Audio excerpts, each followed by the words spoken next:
ఎదురుగా చూస్తున్నాం తల్లి కాబోతున్న రోబో. ఇది వినడానికి కాస్త వింతగా ఉన్న చైనా ఇప్పుడు దీన్నే ప్రయోగించేందుకు సిద్ధమైందట. ఎస్, మీరు చూస్తున్నారు. ఇప్పుడు రోబోకి సంబంధించి ఇప్పటి వరకు కూడా తల్లిదండ్రులే పిల్లలు కనేవాళ్ళు. ఆ తర్వాత సరోగసి ద్వారా కూడా కొంతమంది పిల్లలు పుట్టలేని వాళ్ళు కూడా పిల్లల్ని కనేందుకు సరోగసి ద్వారా అనేక ప్రయత్నాలు చేసి తమ పిల్లల్ని కనేందుకు కూడా అవకాశాలు ఉన్నాయి. కానీ ఇప్పుడు చైనా చేస్తున్న ఈ ప్రయోగం కొత్తగా ఉందని అనుకోవాలి. ఎందుకంటే ఇటు రోబోతో ఏదైతే సరోగసి ద్వారా ఎలాగైతే పిల్లల్ని పుట్టిస్తారో అదే విధంగా ఇక్కడి రోబోతో కూడా పిల్లల్ని పుట్టించేందుకు ఇటు చైనా అయితే కొత్త ప్రయోగానికి సిద్ధమవుతుందని చెప్పుకోవాలి. ఇటు రోబోతో బిడ్డను పుట్టించే ప్రయత్నం చేస్తుంది చైనా. ఇటు 2026 నాటికి ఇది అందుబాటులోకి తీసుకురావాలి అంటూ కూడా ప్లాన్ చేస్తూ ఉంది. ఇటు స్త్రీతో సంబంధం లేకుండా కూడా శాస్త్రవేత్తలు అయితే ఈ ప్రయోగం చేసేందుకు కూడా సిద్ధమైపోయారు. ఇటు సరోగసికి ప్రత్యామ్నాయం అని కూడా ఇటు కొందరైతే వాదిస్తూ ఉన్నారు. ఇటు రోబోతో బిడ్డ పుట్టించడంపై అయితే భిన్నాభిప్రాయాలు కూడా వ్యక్తం అవుతూ ఉన్నాయి. ఇటు సరోగసికి ప్రత్యామ్నాయం అంటూ కూడా మరికొందరు అయితే దీనికి సంబంధించి వాదనిస్తున్నారు.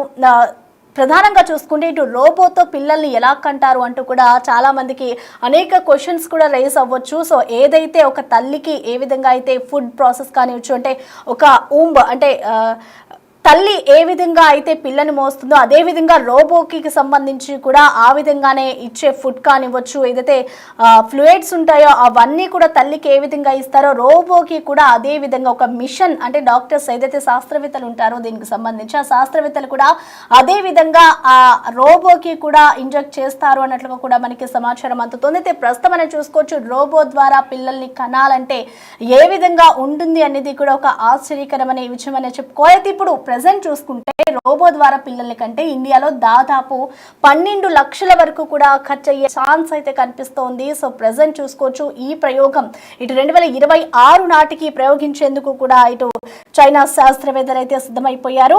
ఇటు అమ్మతనానికి విలువ లేకుండా పోతుంది అంటూ కూడా మరికొందరు అయితే వాదిస్తున్న నేపథ్యంలో ఇప్పుడు రోబోలతో జన్మనిస్తే ఎలాంటి మానవీయత ఉండదు అంటూ కూడా మరొక వాదన వినిపిస్తోంది. ఇప్పటికే చూసుకోవచ్చు ఇటు తల్లిదండ్రులకి పుట్టడం, సొంతంగా వాళ్ళ ఇద్దరి ఎగ్ ఫర్టిలైట్ అయిన తర్వాత పుట్టడం, పిల్లల్లో ఒక మానవీయత ఉంటుంది. ఆ తర్వాత కొంతమంది పిల్లలు లేని వారు కూడా ఇటు సరోగసి ద్వారా పిల్లలు పుట్టించడం వాళ్ళు కూడా ఉన్నారు. సో సరోగసి పిల్లలు కూడా కొంతమందికి అప్పుడు కూడా ఈ విధంగానే కొన్ని విమర్శలు వచ్చాయి. వాళ్ళ సొంత పిల్లలు కాకపోయినా కూడా కొంతమంది తల్లి నాన్న అని పిలిపించుకునే పదంలోనే చాలా మంది ఆ విధంగా కూడా పిల్లల్ని కనేవారు. అప్పుడు కూడా కొన్ని విమర్శలు అయితే వచ్చాయి. అంటే సొంత తల్లిలాగా చూసుకోలేకపోయినా కూడా నాకు బిడ్డ ఉంది అనే ఒక మానవీయత ఉండేది అన్నట్లుగా కూడా ఉండేది. కానీ ఇప్పుడు రోబోతో పిల్లల్ని కంటే ఆ ఎఫెక్షన్ అనేది ఉంటుందా ఉండదా అనేది కూడా చాలా మంది వాదిస్తూ ఉన్నారు.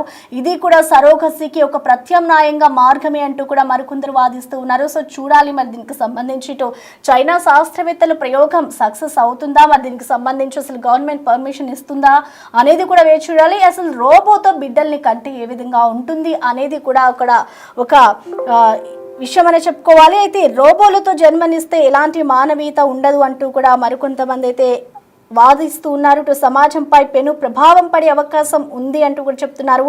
ఇటు రోబో ద్వారా దాదాపు పిల్లల్ని కనాలంటే ఇండియాలో 12 లక్షల వరకు కూడా ఖర్చు అయ్యే ఛాన్స్ అయితే కనిపిస్తుంది. ఇటు రోబో ద్వారా పిల్లల్ని కనేందుకు అసలు చట్టాలు ఒప్పుకుంటాయా అంటూ కూడా మరొక వాదన అయితే వినిపిస్తోంది. ఇటు ప్రస్తుతం మనం చూసుకుంటే ఇటు స్త్రీ పురుషుల కలయికలతోనే పిల్లలు పుట్టడం సర్వసాధారణమైతే ఇప్పుడు టెక్నాలజీ పెరగడంతో టెస్ట్ ట్యూబ్ సెంటర్ల ద్వారా కూడా పిల్లల్ని కంటూ ఉన్నారు. సో ఇప్పుడు చూసుకుంటే ఇటు చైనా ఈ ప్రయోగం చేస్తే ఇటు రోబోతో కూడా పిల్లలు కనొచ్చు. అంటే రోబో కూడా తల్లి కాబోతోందా అంటే ఇది ఒక ఆశ్చర్యకరమైన విషయం అనే చెప్పుకోవాలి.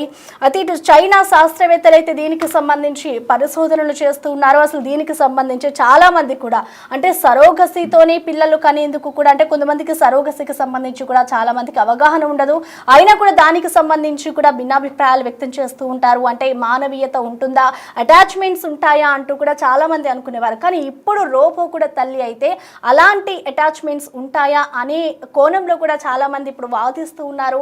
మరి ఇప్పుడు చైనా శాస్త్రవేత్తలు తీసుకుంటున్న ఈ నిర్ణయాన్ని ఇప్పుడు ఇదే ప్రయోగం కనుక చేస్తే 2026 నాటికి కూడా ఇది అమల్లోకి తేవాలి అంటూ కూడా వాళ్ళు చెప్పుకొస్తున్న నేపథ్యంలో మరి ఒకవేళ రోబో తల్లి అయితే ఏ విధంగా ఉంటుంది, రోబో ఆ తల్లికి సంబంధించిన 9 నెలల వరకు కూడా తల్లి ఏ విధంగా మోస్తుందో అదే విధంగా రోబో కూడా లోపల బిడ్డని ఆ విధంగానే రక్షించుకుంటుందో ఆ విధంగా విధంగానే సంరక్షిస్తుందా అనే అనుమానాలు కూడా చాలా మందికి కలిగి ఉండొచ్చు. సో చూడాలి మరి 2026 నాటికి ఒకవేళ రోబో తల్లి అయితే ఈ విధంగా ఉంటుంది, వీటన్నిటికీ కూడా చట్టాలు ఒప్పుకుంటాయా అనేది కూడా ఇక్కడ మరొక ప్రశ్ననే చెప్పుకోవాలి. ఇప్పుడు శిశువు పుట్టడానికి మనిషి గర్భమే అవసరం లేదు అంటూ కూడా ఇటు చైనా పరిశోధనలు చెప్తున్నట్లుగా కూడా తెలుస్తోంది. ఇటు వినడానికి ఇది కొంచెం వింతగా ఉన్నా కూడా దీనికి సంబంధించి మరిన్ని ఆసక్తికర విషయాలు అయితే ఇప్పుడు బయటకు వస్తూ ఉన్నాయని చెప్పుకోవాలి. ప్రపంచంలోనే మొట్టమొదటిసారిగా అంటే ఇప్పటి వరకు కూడా రోబోలతో అనేక ప్రయోగాలు చేయించారు, అనేక విధంగా కూడా రోబోని వాడుకుంటూ ఉన్నారు. కానీ ఇప్పుడు రోబో తల్లి కాబోతోంది, అంటే రోబో బిడ్డని కనబోతోంది అనేది కూడా ఇప్పుడు ఒక సరికొత్త విషయంగానే చెప్పుకోవాలి. మనం ఇప్పుడు చైనా శాస్త్రంలో ప్రతిదీ కూడా డిఫరెంట్గానే ఆలోచిస్తూ ఉంటారు. ఇప్పటి వరకు కూడా అనేక ప్రయోగాలు కూడా చేసి సక్సెస్ అయ్యారు చైనా. సో ఇప్పుడు రోబోతో కూడా మరికొత్త శంఖానికి ఉన్నట్లే చెప్పుకోవాలి. ఇటు రోబోతో పాటు కూడా ఇటు గర్భధారణ రోబోట్ పై కూడా చైనా శాస్త్రవేత్తలు పనిచేస్తున్నారు అంటూ కూడా చెప్తున్నారు. ఇటు సజీవ శిశువుకు జన్మనిస్తుంది అంటూ కూడా ఇటు చైనా శాస్త్రవేత్తలు చెప్తున్నారు. అయితే ఈ టెక్నాలజీ గర్భధారణ నుంచి ప్రసవం వరకు గర్భధారణకు కావాల్సిన అన్ని విషయాలను కూడా అనుకరిస్తుంది అంటూ కూడా నిపుణులు చెప్పుకొస్తున్నారు. అంటే తల్లి ఏ విధంగా తమ పిల్లని కడుపులో ఉన్నప్పుడు చూసుకుంటుందో అదే విధంగా రోబో కూడా అన్నిటికీ ఒక పని చేస్తుంది అంటూ కూడా చెప్తూ ఉన్నారు. అంటే ఒక మిషన్కి ఏ విధంగా ఫ్లూయిడ్స్ అన్నిటిని అందిస్తారు, వెనుక భాగం నుంచి కూడా అందిస్తారు అంటూ కూడా శాస్త్రవేత్తలు చెప్పుకొస్తున్నారు. అంటే పిండం అనేది గర్భధారణ రోబో ఇటు కృత్రిమ గర్భంలోనే పెరుగుతుంది కాబట్టి పిండాలకు కావాల్సిన పోషకాల అన్నీ కూడా ట్యూబ్స్ అంటే ఏవైతే ట్యూబ్స్ ఉంటాయో వాటన్నిటి ద్వారా కూడా అందిస్తారు అంటూ కూడా చెప్తున్నారు. మరి చూడాలి దీనికి సంబంధించి ఇటు చట్టం ఒప్పుకుంటుందా, 2026 నాటికి ఒకవేళ రోబో పిల్లల్ని కంటే ఇది దేశవ్యాప్తంగా ఎలాంటి పరిణామాలు చోటు చేసుకుంటాయి. ఇప్పటి వరకు కూడా సరోగసీ పేరుతో అందరూ ముందుకు వెళ్ళిన వారు ఇప్పుడు రోబోల బాట పడతారనేది కూడా చూడాలి. అంటే ప్రధానంగా చూసుకుంటే ఇటు